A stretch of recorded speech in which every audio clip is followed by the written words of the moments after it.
Now I have the great privilege of sharing a little bit about the sweetheart of the conservative movement, Phyllis Schlafly. Not surprisingly, if I were to give you the total picture of Phyllis's accomplishments throughout her life, we would probably be here for several days.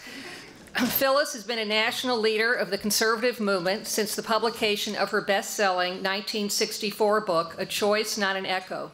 And she has been a leader of the pro-family movement since 1972 when she started Eagle Forum.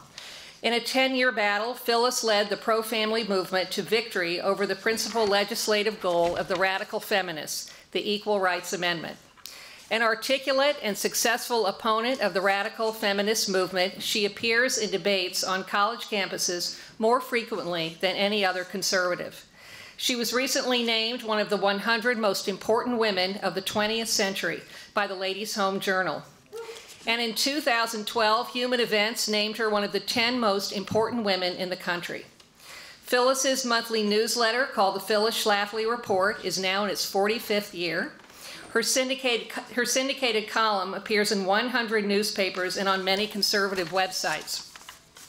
Her radio commentaries are heard on over 600 stations, and her radio talk show on education, called Eagle Forum Live, is heard weekly on 75 stations. Here in St. Louis, as you probably know, Phyllis can be heard on 1320 AM or 91.5 FM every Saturday morning at 11 o'clock. Phyllis has authored and edited 20 books, and her latest book, published last year, is called No Higher Power, about Obama's attack on Christianity. This is really a must-read for everyone, and if anyone has not bought Phyllis's book, someone will be selling books on the porch after our event, so please buy one, and it's just an incredible book.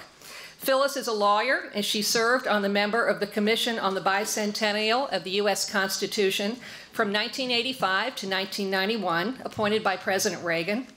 She has testified before more than 50 congressional and state legislative committees on constitutional, national defense, and family issues. Phyllis is a Phi Beta Kappa graduate of Washington University Law School, and she received her master's in political science from Harvard University. In 2008, Washington University awarded Phyllis an honorary Doctor of Humane Letters. Phyllis is America's best-known advocate of the dignity and honor that we as a society owe to the role of the full-time homemaker, and she was the 1992 Illinois Mother of the Year. Phyllis was married for 44 years to Fred Schlafly. They lived in Alton, Illinois, where Fred practiced law. She is the mother of 6 children. 2 are in attendance today, Ann, Corey, and John Schlafly, who most of us know. And now we're so fortunate to have Phyllis right here in St. Louis. On a personal note, in 1955, my father, Harry Langenberg, and Phyllis founded the Discussion Club in St. Louis, an organization featuring conservative speakers that's still going strong today. I'd like to end with some quotes about Phyllis from an American hero that many of us miss very desperately in these very chaotic days. At a national meeting in 1984, President Ronald Reagan gave Phyllis this tribute, and I quote, "Eagle Forum has set a high standard of volunteer participation in the political and legislative process. You've been out front on so many of the most important issues of our time. Your work is an example to all of those who would struggle for an America that is prosperous and free. Our nation needs the kind of dedicated individual volunteer service that you and Eagle Forum have demonstrated over the last 20 years, unquote. Finally, when the Reagan Diaries were published in 2007, this entry was discovered, written on March 21st, 1983, and I quote, "Phyllis Schlafly came by. She's darned effective. Her plan to counter the new ERA campaign is brilliant," unquote. Phyllis, you truly are the sweetheart and the heroine of the conservative movement in our time. We thank you for everything you've done and all the sacrifices that you've made to ensure that liberty and freedom will continue to flourish in our great country. So please come and receive just a very small token of our thanks and appreciation. Thank you, my dear. I don't know. Do you want me to take it? Yeah. Oh. Before Phyllis speaks, I just want to remind everyone that Phyllis will be receiving the Lifetime Achievement Award by the Missouri Republican Party tonight at the Renaissance Hotel at 7 o'clock. Thank you, Phyllis. Thank you. Thank you very much, Joan. And I appreciate all those very kind words. And of course, Rick Santorum is a hard act to follow, but we can't have an Eagle Forum meeting without talking about really some politics, because that's what I have for so many years encouraged so many people to be volunteers in order to protect this great, wonderful country that God has blessed us with. One I want to say about Rick Santorum, I'm very proud to have been a Rick Santorum delegate in Tampa at the convention last year, one of our best conventions. Now, Eagle Forum for some almost 40 years has been playing a leadership role in the conservative movement. And our task today is to restore the grassroots to control of the Republican Party, as opposed to the establishment who think they're smarter and want to pick our candidates and pick our issues.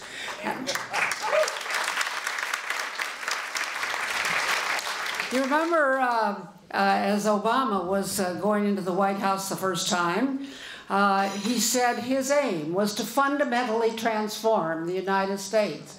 And few people realized how fundamental was the transformation that he's planning. But it certainly is big. And then when he talked to that Russian, he said, after I'm reelected, I'll have more flexibility. And the Russian said, I understand. I'll tell Mr. Putin.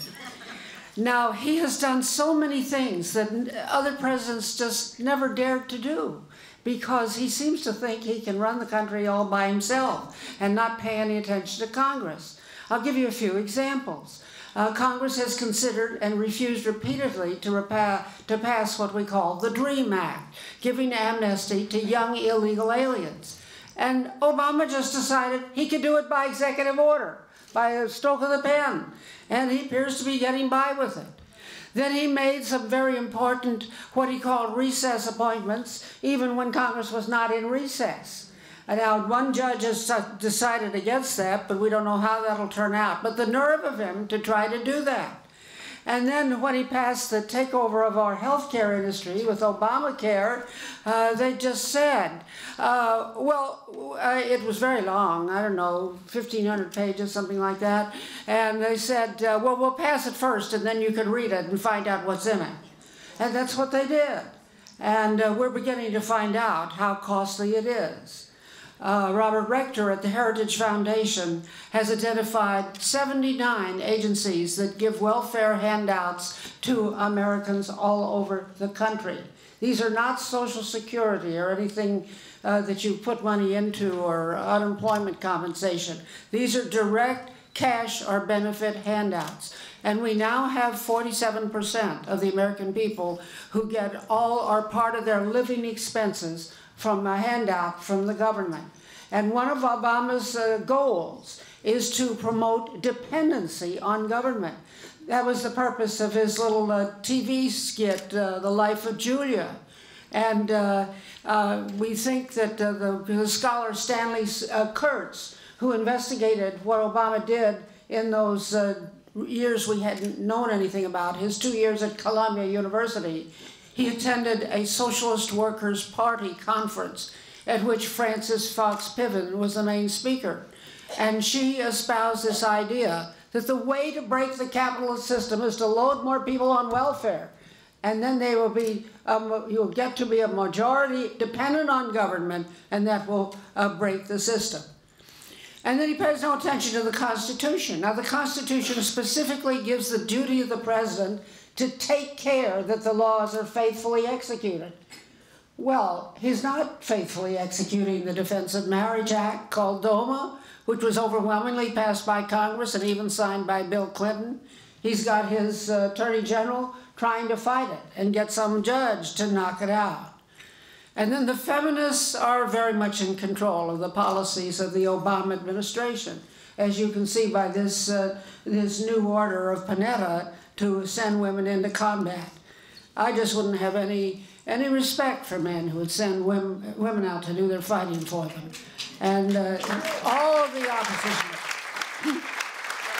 You know, this whole push comes from the female officers who want to be 3- and 4-star generals and order the men around. That's the whole purpose of it. They don't dare take a poll of the enlisted women who would get the brunt of it. They just don't dare. They don't ask them. And now, in the matter of national defense, he's a real disaster. I think a lot of us are familiar with that old bumper strip, if guns are outlawed, only outlaws will have guns. Well, the corollary is just as true. If nukes are outlawed, only terrorists will have nukes. And Obama has said specifically on the record that he wants a zero nuclear world. Now, if we get rid of our nuclear weapons, that means only terrorists will have them. And that's what he's working for. And that's what Hagel is working for. And Hagel even belongs to some lobbying organization called Global Zero Nuclear Policy. They're trying to get rid of ours. Of course, they can't take them away from North Korea or Iran, but they want to get rid of ours and make us weak. And so that's really disobeying the fundamental duty of our president, which is to provide for the common defense. Now, what he's done about religion is really just so unusual, so remarkable. And that's the theme of my new book, No Higher Power, which is now just as relevant as it was before the election. But we're all used to the First Amendment, which talks about the free exercise of religion. And all of our presidents have felt perfectly free to talk about God in public, and all of the many evidences of this. But Obama is trying to change the meaning and say we can only have freedom of worship. And by that he means it's okay if you go in your church and you shut the door and say a prayer. Nobody's going to bother you. But you can't say it anywhere else. You can't be in public. And so now we have all these efforts to completely secularize our country in anywhere anybody else can hear it. And so we find that he has quoted the Declaration of Independence repeatedly. And we all know what the Declaration says. He omits the word creator. We've all got our rights, but it doesn't mention our creator. He's given his Thanksgiving Day address repeatedly, in which he thanks a whole bunch of people, but God didn't make the list. Our national motto is "In God We Trust." Look at the bills in your pocket or in your purse. And he thinks our national motto is "E pluribus unum," but it isn't. It's "In God We Trust." And they had a lawsuit went all the way to the Supreme Court, which he tried to tell that Lutheran school who they could hire and teach in their school. It's none of our business who they wanted to teach. But nevertheless, the Supreme Court did slap him down on that. Even the Supreme Court was shocked. Now, to reform our government and to bring about the changes we want, we have to accept the fact that we are a two-party system. I don't urge anybody to go independent or third party, because that's a dead-end road. We've got to deal with the situation that's here, and the Democratic Party is hopeless. So we have to recapture the Republican Party for the conservative grassroots. And now we know we can do it, because we did it in 1980 with Ronald Reagan. And we can do it again, and that is our goal and our mission. Now, last year, the establishment has been trying to throw its weight around. Karl Rove became a spokesman for the establishment. He spent last year in the election $400 million, an enormous amount of money. He had more money than anybody else. And most of his establishment candidates lost, because the establishment tells their candidates, you don't want to talk about the social or moral issues. They're a no-no. You only want to talk about economic issues. And that doesn't grab everybody. It isn't enough. So the establishment-backed candidates with all of this pile of money last year for the U.S. Senate lost in North Dakota, Montana, Virginia, Wisconsin, Florida, New Mexico, and Ohio. And the establishment candidates just don't appeal to the Tea Party and to the conservatives. And we have to reclaim control of the Republican Party by the grassroots. Now, fortunately, in the last couple of years, we have elected some non-establishment candidates. And I would particularly mention Ted Cruz from Texas, and Marco Rubio from Florida, and Rand Paul from Kentucky. And so we can do it, and that is what we must do now. Now, let me mention one other thing, since Rick Santorum did mention this issue, but if you listen to Obama's speech the other night, and you stuck with it all through to the end, which was difficult, you will find how he did lay out, he's all for the nanny state. He wants government to have our 4-year-olds, and that's what he wants to start with. Now government having 4-year-olds, that is babysitting or daycare. And this is so timely because just yesterday, the New York Times had a big article on this. And they identified that this is exactly the same idea that Walter Mondale put forth in 1971, which was then called the Child Development Act. And it created a big furor of the grassroots.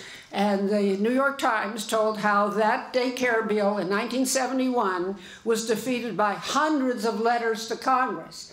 Now, you probably wrote some, but you know, in 1971, it was real letters. That was pre-internet and pre-email and all that sort of thing. But the New York Times went out and interviewed Walter Mondale yesterday. And he said that was really the beginning of the Tea Party. They were really pounding members of Congress, and a lot of congressmen got cold feet. Well, I want to remind you, that was also the beginning of Eagle Forum. That is where we came in. We hadn't yet fixed on the name Eagle Forum, but we were already having our annual conferences in 1971. And we participated in that uprising from the grassroots that absolutely wiped out their attempt to take over the control and upbringing and teaching of 4-year-olds in this country. And it was one of the earliest, as the New York Times said, it was one of the earliest victories of conservative Republicans. And now Mondale is so happy because he thinks that Obama's going to give him what he couldn't get 40 years ago. Well, Eagle Forum is still around. Okay, and we're going to continue to work on it and all of these issues, and we invite you to help. It's one organization that has kept the faith all these years. And I urge you to be informed. I urge every one of you to pick 10 or 12 of your friends and invite them over once a week, or if you can't make once a week, once a month, and give them a cookie or a donut and a cup of coffee. And then you can do Donna Hearn's video series to learn about all fundamental issues. Or you can use my book, No Higher Power, and study the attacks on religion, because the Christians need to know that our faith is under fire. In fact, you ought to get a book and give it to your pastor and make him read it. And make him tell you what I read it, so he'll know that we're in a war and we need to fight it. And you can also use the study program that I have on my website, Eagle Forum, www.eagleforum.org. So it's so important that the grassroots be educated. You know, I came up into the political volunteerism through the study groups of, as Joan mentioned, in the 1950s and 60s and 70s. And we studied about communism. We knew communism was bad. And when Ronald Reagan said it was the evil empire, we said, rah, rah, we know it's the evil empire. But you know, Rush Limbaugh has talked about the low-info voters. Well, I hope there's nobody in this room who's a low-info voter. You need to be informed about the issues so you can let your congressman know. And we're happy to have our new congressman here today, Jason. We've got to make sure you tell him what to do. That's why we're sending him down there, okay? And you need to be informed on these issues and not let the government take over babysitting and whatever else they want to take over. Because Obama is doing so many things that are really unconstitutional, really dictatorial. He's trying to rule by executive order instead of the legislative process. And for more information, you can always go to our website, eagleforum.org. I'm not going to keep you any longer. It's hard to follow Rick at this particular meeting. But again, Eagle Forum is an activist organization. We want to participate in the political process. We are an organization of volunteers. We've had a good record. We've won over tremendous odds in the past, and we can do it again.